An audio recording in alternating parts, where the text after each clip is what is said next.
गोबां बिजाथिफोरनिफ्राय मोनसे अभियोग फैदों दि सोरनिबा नामा डाबल जानाय बा सोरनिबा एप्लिकेशन नाम्बारा गोरोबै आरो माखासे मार्क्सखौ लानानै गोबां बिजाथिफ्रा अभियोग खालामदों।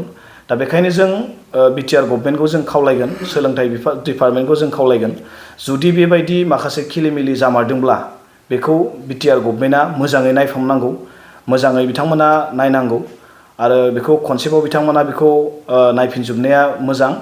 मानोना जों रावबो फरायसाफोरखौ बा रावबो बिजाथिफोरखौ जि जेनुइन मोननांगौ जाखिनि मेरिटआव फैनो गोनां बिजाथिफोर थालांनायखौ जों दुलाराय बर' फरायसाफोरा माब्लाबाबो जों लुगैया। आरो बेबायदि मेरिटआव फैनो गोनां बिजाथिफोरनि थाखाय दुलाराय बर' फरायसाफोरा जों जेब्लाबो खामानि मावगोन। दुलाराय बर' फरायसाफोरनि गाहाय मावख' बड'फा हाउसआव जों मोनसे खौरां मेल लानाय जादों।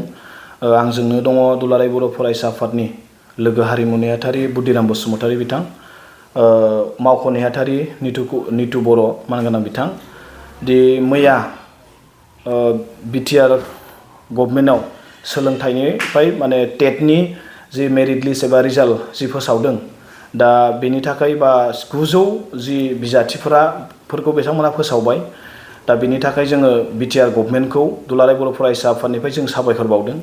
नाथाय बेजों लोगोसे जोंनाव गोबां बिजाथिफोरनिफ्राय मोनसे अभियोग फैदों दि सोरनिबा नामा डाबल जानाय बा सोरनिबा एप्लिकेशन नाम्बारा गोरोबै आरो माखासे मार्क्सखौ लानानै गोबां बिजाथिफ्रा अभियोग खालामदों।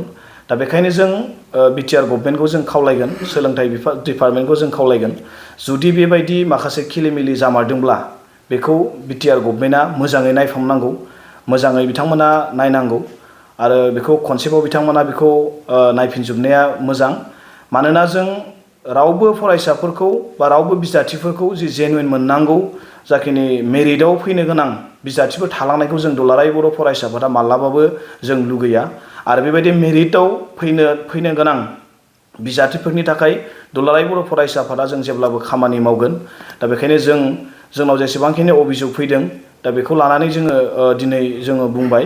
दा बेजों लोगोसे गोबां माखासे अभियोगफोर दंबावो, जों बेनि डाटाखौ जोङो बुथुमबाय थादों आरो बेखौ लानानै जोङो बावैसो समनि गेजेराव बिटिआरनि चिफ मानगोनां बिथांजों जोङो सावरायगोन आरो बेफोर माखासे जेंनाफोरखौ बोस्रांनांगौनि थाखाय राहा लामाखौ जों लागोन।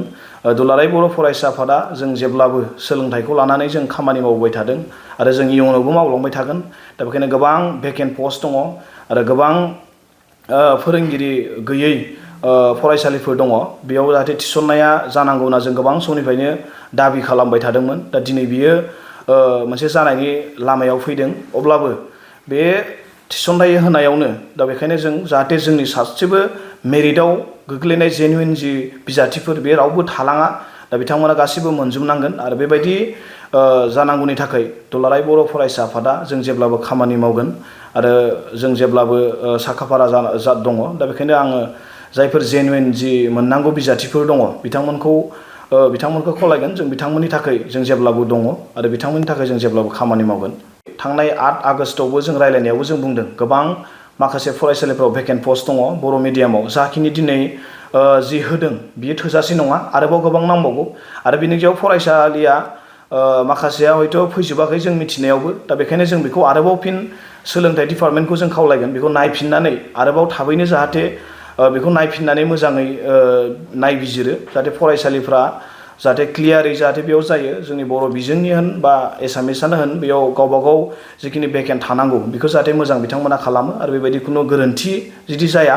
आरो गोबां फरायसालिफ्राव दिनै फोरोंगिरि गैयै दंबावो आरो बैफोरावबो जाहाथे थिसनबावनो थाखाय थाबैनो सरकारा बिनि थाखाय राहाखौ लायो। जों बेखौ दुलाराय बर' फरायसा आफादनिफ्राय जों जेब्लाबो खावलायगोन।